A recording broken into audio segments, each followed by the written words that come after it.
Part 2 of the title matches here from our first ever visit to Evergreen Lanes in Everett. Good center, great food coming out here all day. I'm starving. I'm going to have some right after this here. And great title matches going on too. Hatchett looking to sweep the weekend.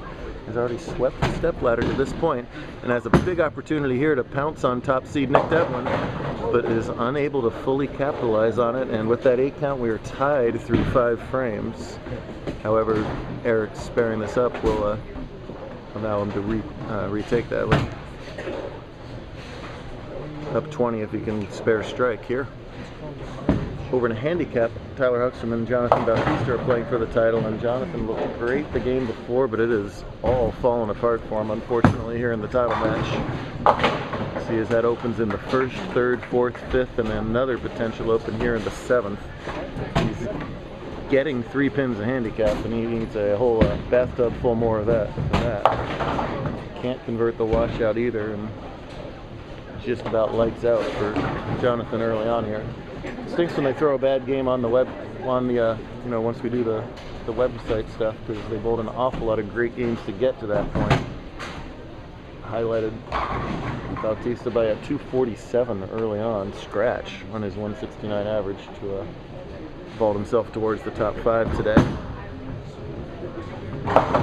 Oh, and oh my goodness, that was Hatchett's carry without Hatchett on the camera there, as he could have easily 4-7-10, but he twirls them all up, gets the strike, and gets his 20-pin lead.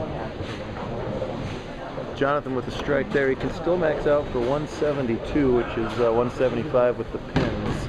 Tyler sort of has to just stay behind the foul line here and not cuss me out, not kick a ball return, not fall in a snowbank.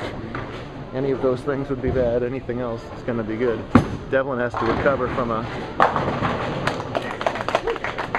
easy miss spare in the 6th frame. He'll have to do it with some strikes. He's been doing it all day with strikes, so it just wanted to challenge himself a little more clearly.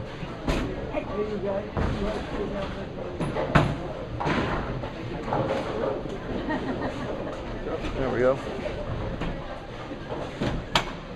Nick, a 3-time winner on tour this year, fighting for the Bowler of the Year race up here in the Northwest. Hatchett has defeated every Northwest foe we can throw at him. Who's going to be toughest here in the last 3 frames? Oh. Well, in the same lane that Eric tripped out the whole back row, Nick almost leaves the whole back row and is lucky to only leave the 10-pin. I knew that would happen at some point with my flappy arms. Devlin has to cover up this 10-pin now. Can't make another error. Ooh, wow. Oh, goodness gracious. I don't know if that was the footwork or the approaches or what, but another ugly looking attempt at the spare, but this time at least it's a little slashy mark. Still good for 207. Hatchett going at a 207 pace. Hogstrom trips out that 4 in the 9th. He's got 175. He'll need 1 pin in the 10th if Bautista goes out from there. Tyler's going to win his 2nd JBT title. Huge shot for Hatchett here. 8th frame, strike work. Tie.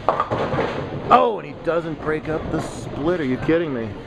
Boy, this stepladder was on a ferocious scoring pace the first 2 matches. It calmed down last game, and it hasn't gotten any better this game.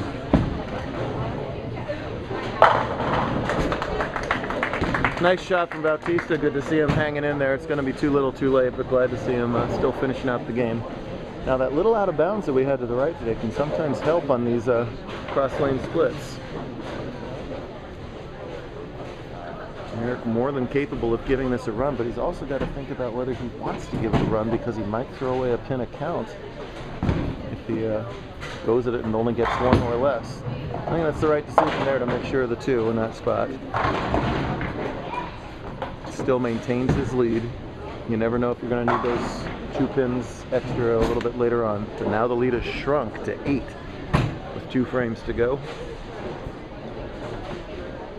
This matches Jonathan's career high finish from Kennewick earlier this season.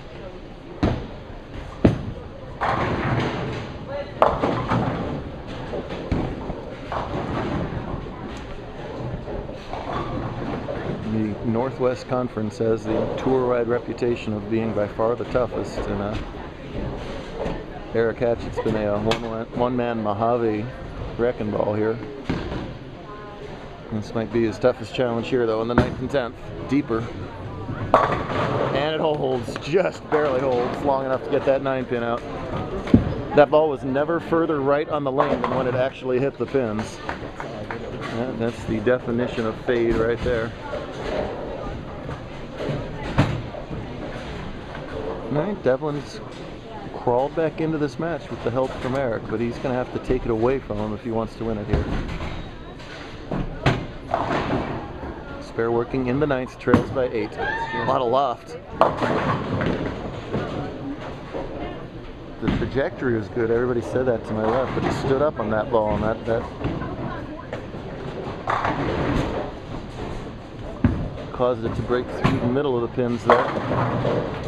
And boy, it's just, if he ends up losing this match, it's not about the strikes, folks. It's about that spare in the 6th. And tight again. Oh, I hope he doesn't leave anything else. If he had made that spare, he would be tied, right? Tied going into the 10th frame. Instead, he trails by 9. And Hatchett's got the strike working. Really important if he can get all 3 here to do so. 30 in the 10th is a lot better than 29 in the 10th in this scenario. But first things first, he's got to get 1 hit. Oh no! Well, big. Couldn't get the full Hansen there on the 4-9, but got the half Hansen. Well, it was a big break not leaving the 4-9, but that still only forces Hatchett to mark if he spare strikes now. Stranger things have happened, but first things first, let's cover a single pin here. It's been an adventure every time in this match. No problem this time. And here's the last shot of JBT title winner Tyler Hogstrom bowling 212 stretch. That's more than enough for the win in title number 2.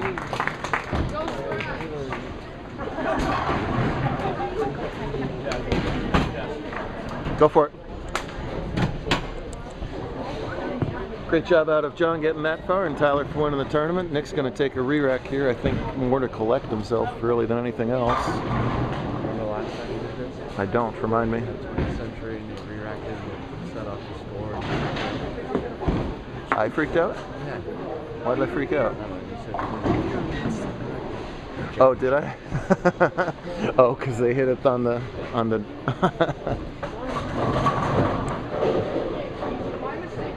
Even though it's a ugly situation, still 9 or a strike.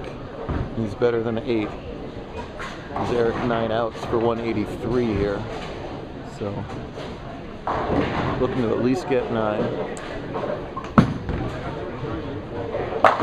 Alright, gets the strike. 185 is Devlin's second lowest game of the day by 1 pin, but it could still be enough. Eric split his last time on this lane. Must mark of any type to sweep the weekend up here in Washington.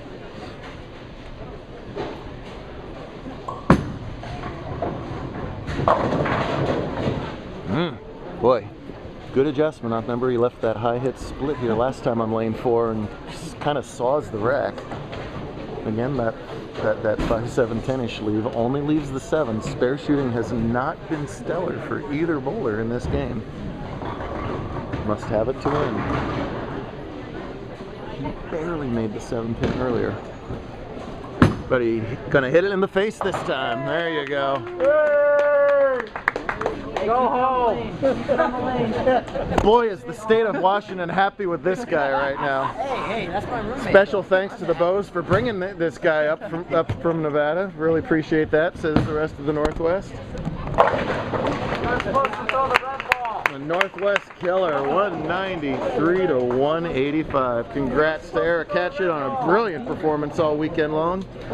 We'll go make snow angels out in the parking lot, and we'll do it all again down towards his neck of the woods in Phoenix next week.